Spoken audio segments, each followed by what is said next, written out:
Nilienda hapa juzi na mtumishi wa Mungu Panga kwenye shule ya mwanangu Sospita. Shule inafanya vizuri, inasifiwa mpaka na shule ambazo ziko hapa, shule za maana. Mtoto anayetoka koreshi pale wanashanga, hii koreshi ni shule ya aina gani? Lakini unaweza kushangaa wanaonufaika ni wengine, hata wengine walioko pale, walioko hapa wengine hawapeleki watoto pale. Ndugu yangu, peleka mtoto pale. Wale jamaa wamejipanga, wanachokifanya wanakijua. Tuko pamoja?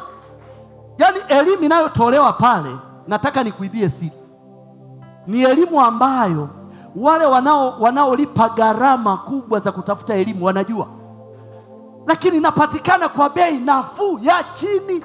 Mwananga anatoa huduma kama bure, lakini wanaotakiwa kuchangamkia fursa ni nani? Ni wewe na mimi tunaoishi hapa karibu.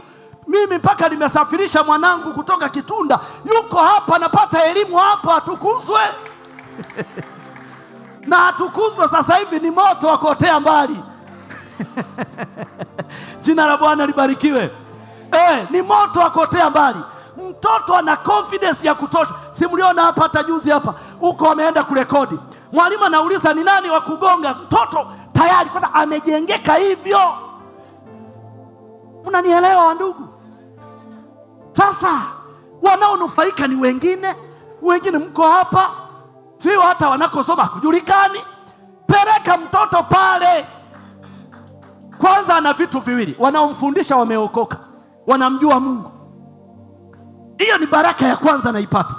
Hawaanzi kazi bila kuomba, anakipata hicho. Sasa unaacha wengine wananufaika, wewe uko hapa.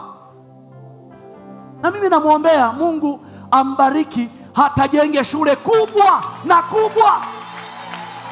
Mungu amemtendea mangapi? Leo watoto waliotoka koreshi wamekwenda kuwa bora.